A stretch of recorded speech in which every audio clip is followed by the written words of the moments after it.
Welcome back to Some Dumb Reading, where we read, and plot twist, the dumb part is us, because today we're reading not the worst creepypasta, we are reading Mr. Widemouth. Isn't that like the giant blue Sour Patch Kid looking one? No, it's like the Pikachu Furby looking one. Oh yeah, that's super terrifying. Pikachu. He's kind of spooky. Here, let me show you. You guys will have it on screen. Anyway, now that my sister is absolutely terrified of this story, she is up to make good jokes. I'm shivering in my boots. During my childhood, my family was like a drop of water in a vast river, never remaining in one location for long. I feel like those analogies don't work all that well together. What? We settled in Rhode Island. Katie? Oh no. Katie? Yeah. Family Guy.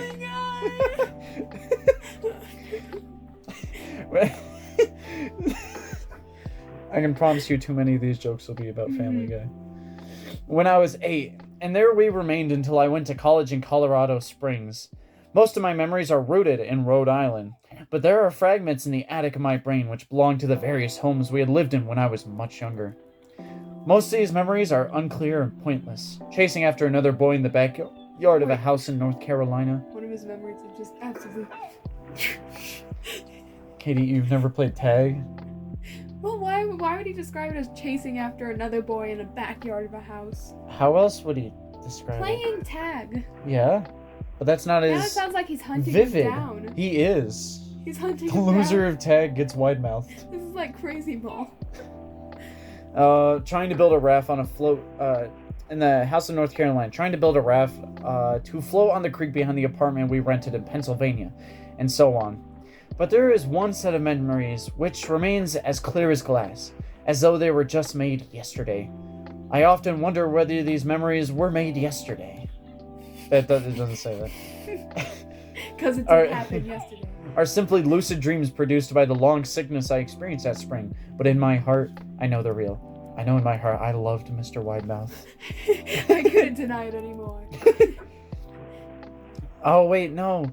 This doesn't even take place in Rhode Island. Oh, We can't take take- Peter Griffin jokes. Oh my Brian Gross. Peter. Peter, no. Well, now we can't make those jokes. Alright, this is a... 10-20% less funny. We were living in a house just outside of the bustling metropolis of New Vineyard, Maine. Population 643. It was a large structure, especially for a family of 3. New Vineyard, Maine? I assume it's pretty large. It's a city. You took over the entire city. There were a number of rooms that I didn't see in the 5 months we resided there. In some ways, it was a waste of space, but it was the only house on the market at the time, at least within an hour's commute to my father's place of work. He worked at a brewery. His dad is Peter Griffin. He's Stewie. I don't know. We can't make these jokes. It I doesn't take know. place in Rhode Island. This is so I sad. know. I was so looking forward to all the jokes I was gonna make. The day after my 5th birthday, attended by my parents alone. You didn't have to specify. You didn't have to make it seem more sad. It's so lonely. I came down with a fever. The doctor said I had monoculosis, Monocumuliosis. which meant no rough play and more fever for at least another 3 weeks.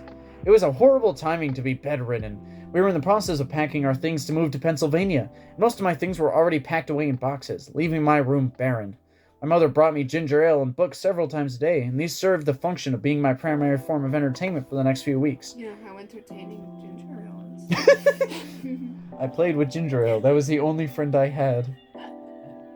Boredom always loomed just around the corner, waiting to rear its ugly head and compound my misery. What did boredom do to you? That's so mean. Like, boredom's like hiding around the corner. He's like, ugly, stupid, dumb boredom. And Yeah, I don't like you either. I don't exactly recall how I met Mr. I Widemouth. seriously thought it said I don't exactly recall how I met Mr. Worldwide. I don't recall how I met Mr. Widemouth, but I'm pretty sure he'd been there, done that. I think it was about a week after I was diagnosed with mono. Isn't Oh, mono that's a what... kissing disease? I don't know. I think not, like, Was specifically. he kissing Mr. Widemouth? Well, no, because he met him after he got mono. He was kissing the ginger ale, his only friend. My first memory of the small creature was asking him if he had a name. He told me to call him Mr. Widemouth because his mouth was very large. Wow. That's like if you called me Mrs. Big Forehead. I do. I do call you Mrs. Big right. Forehead. If I called you Mr. Ugly Face. Oh. Because his mouth was large. In fact, everything about him was large in comparison to his body. His head, his eyes, his crooked ears, his mouth was by far the largest. Do you want to be... I kind of want to be Mr. Widemouth. Do you want to be the kid? Sure. Okay. I'm trying to get a good Peter Griffin impression. Don't do Peter Griffin impression, just read. You look kind of like a Furby. I said as he flipped through one of my books. Mr. Widemouth stopped and gave me a puzzled look. Furby? What's a Furby? He asked. Why aren't you giving that voice? Because he's a small thing with a big mouth. I don't know. So much less scary. You know. I shrugged. You know, the toy. The little robot with the big ears. You can pet him and feed him, almost like a real pet. Has anyone ever described a Furby as being close to a real pet? Oh, Mr. Widemouth resumed his activity. You don't need one of those. Those are the same as having a real friend. Oh, they aren't the same as having a real friend. I remembered Mr. Widemouth disappeared every time my mother stopped to check in on me. I lay under your bed, he later explained. I don't want your parents to see me because I'm afraid they won't let us play anymore. This is Told you, they're in love. Yeah, this is starting to sound more like a love story. I'm kind of worried that he's actually just a pedophile. I'm pretty sure, I'm gonna guess he's younger than it. He's like this big. There are short pedophiles. No, they could be everywhere. They could be under our beds. Right under our noses. Literally. We didn't do much during those first few days. Mr. Widemouth just looked at my books, fascinated by the stories and pictures they contained.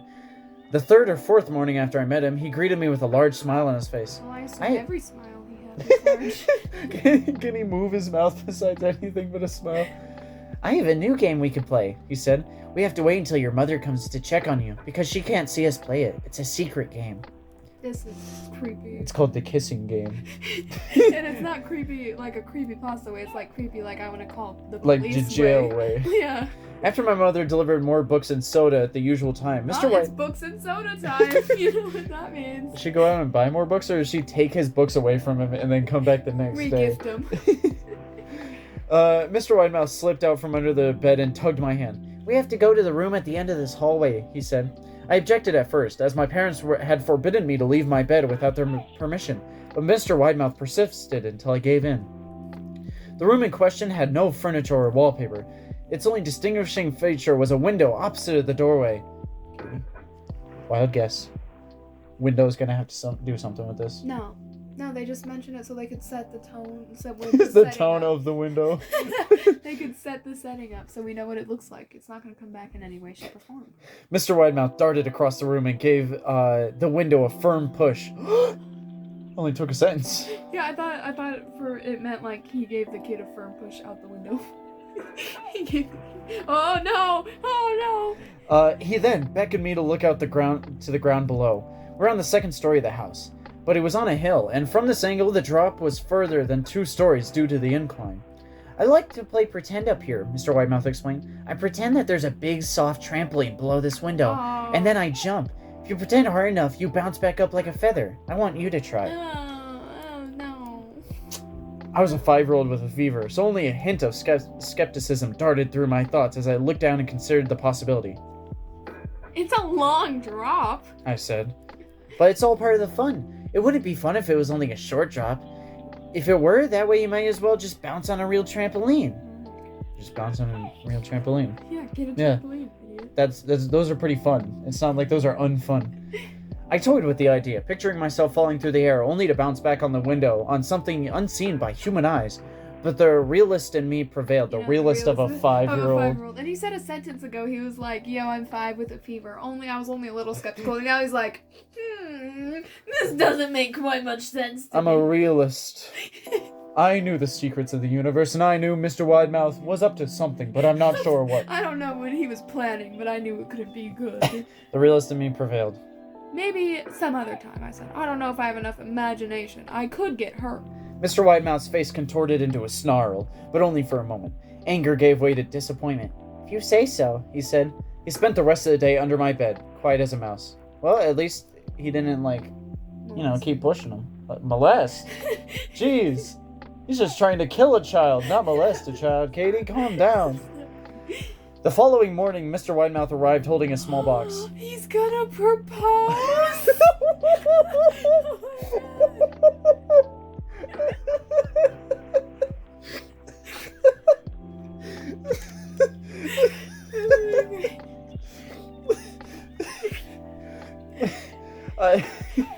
I want to teach you how to juggle, he said. Juggle responsibilities. He said, here are some things you can use to practice before I start giving you lessons. Not gonna be good. The realist in me knows it's not gonna be good. The realist. I looked in the box. It was full of knives. I knew it. My parents will kill me. I shouted, horrified that Mr. Widemouth had brought knives into my room. Objects that my parents would never allow me to touch. He's more worried about his parents killing him than Mr. Widemouth telling him to juggle knives. Well, he's a realist. He knows that Mr. Widemouth is his friend, his spouse. Yeah. His spouse. He's like, I'm pretty sure you'll kill yourself before your parents kill you for juggling knives. Oh, I'll be spanked and grounded for a year. Mr. Widemouth frowned. He'll be spanked all year? Year round? Jeez. It'll replace ginger ale and book time with spank time. With spank time. Mr. Widemouth frowned. It's fun to juggle with these. I want you to try it. I pushed the box away. I can't. I'll get in trouble. Knives aren't safe to just throw in the air. I like how I'll get in trouble is before knives aren't safe to throw. Mr. Widemouth's frown deepened into a scowl. He took the box of knives and slid under my bed, remaining there for the rest of the day. I began to wonder how often he was under me. Where do you think he is otherwise? He's only under your bed. Making ginger ale. Getting money for a ring. The hubby. I started having trouble sleeping after that. Mr. Widemouth often woke me up at night, saying he put a real trampoline under the window. A big one that I couldn't see in the dark. He's really desperate at this point. I always declined and tried to go back to sleep, but Mr. Widemouth persisted. Sometimes he stayed by my side until early in the morning, encouraging me to jump. He wasn't so fun to play with anymore. Just annoying. Like, he's not even forcing him to do it, so he's just annoying. It's not like, I'll kill your family if you don't jump. It's just, like, jump, no, jump, do it. He just stands over and going, jump. I'll get a bigger mouth if you don't jump. You know what? I would have gotten a divorce. I see why they call him Mr. Widemouth. He's always nagging.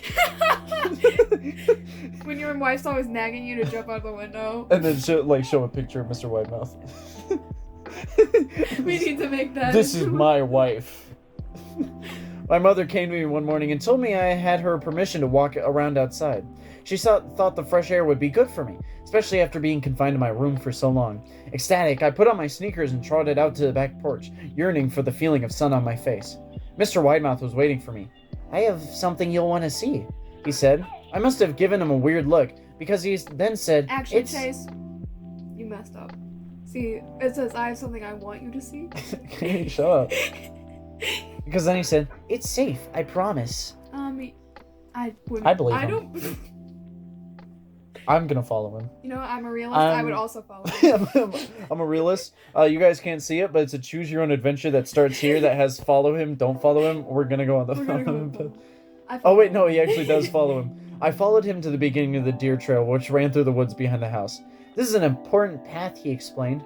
I've had a lot of friends about your age. When they were ready, I took them down this path to a special place. You aren't ready yet, but one day I hope to take you there. I returned to the house, wondering what kind of place it lay just beyond that trail. 2 weeks after I met Mr. Widemouth... It's only been 2 weeks and they've already married each other? No, this is 2 weeks after he met Mr. Widemouth. Yeah, he met him 2 weeks later, they're already married. The last load of our things had been packed into a moving truck. Mr. Widemouth's and I's things were moving. Yeah, we're moving in with Mr. Widemouth. I would be in the cab of that truck, sitting next to my father for the long drive to Pennsylvania. I considered telling Mr. Widemouth that I would be leaving, but even at 5 years old, I was beginning to suspect that perhaps the creature's intentions were not to my benefit. Wow. Really? No way. No way. Despite what he said otherwise, the realist in me was starting to suspect him. Perhaps, maybe, he didn't like me that much. He was only doing this to get my inheritance. My part of the divorce. I decided to keep my departure a secret. I decided to sign a prenup. We want prenup. My father and I were in the truck at 4 a.m. He was hoping to make it to Pennsylvania by lunchtime tomorrow with the help of an endless supply of coffee and 6-pack of energy drinks. He seems more like a man who was about to run a marathon rather than one who was about to spend 2 days sitting still. I guess I'll be dead. Alright. Early enough for you? He asked. I nodded and placed my head against the window, hoping for some sleep before the sun came up. I felt my father's hand on my shoulder. This is our last move, son. I promise. I know it's hard for you, as sick as you've been. Once Daddy gets promoted, we can settle down and you can make friends. I opened my eyes as we backed out of the driveway. I saw Mr. Widemouth's silhouette in my bedroom window. He stood motionless until the truck was about to turn onto the main road. He gave a pitiful little wave goodbye, steak knife in hand. I didn't wave back. Oh, he was cooking dinner for him. He was cooking dinner. Years later, I returned to New Vineyard. The piece of land our house stood upon was empty except for the foundation, as the house burned down a few years back after my family left. Out of curiosity, you think that had something to do with Mr. White? Oh, I was thinking maybe, but he had no bad intentions. So. Out of curiosity, I wonder if he now thinks that he had bad intentions years later. Maybe, perhaps. I followed the deer trail that Mr. Widemouth had shown me. Part of me expected him to jump out from behind a tree and scare the living bejesus out of me, but I felt Mr. Widemouth was gone, somehow tied to the house that no longer existed. The trail ended at the New Vineyard Memorial Cemetery. I noticed that many of the tombstones belonged to children. Wait, Mr. Widemouth didn't have the best intentions? I think Mr. Widemouth was cheating on him. I feel so betrayed.